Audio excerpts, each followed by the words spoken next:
We are declassifying a series of IDF operations conducted since the beginning of the war, aimed at dismantling Hezbollah's terrorist infrastructure and capabilities in the area of the Israel-Lebanon border, as part of our efforts to make sure that the residents of northern Israel can return to their home in safety and security without the threat of Hezbollah on their doorstep. During these operations, IDF Special Forces entered into Hezbollah compounds in dozens of locations along the border with Israel, collected intelligence, dismantled Hezbollah's weapons and terrorist infrastructures.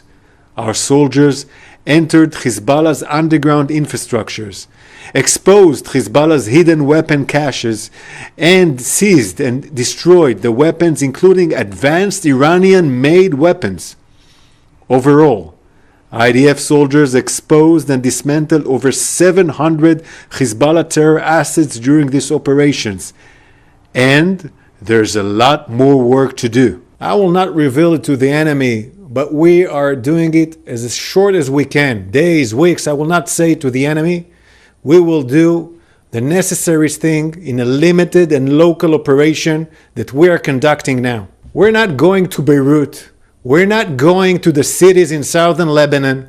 We are focusing in the area of those villages, an area next to our border, and we will do in this area what is necessary to dismantle and demolish Hezbollah's infrastructure that were ready for use to do a 7th of October style, conquer the Galilee plan. Any other sovereign country will do the same.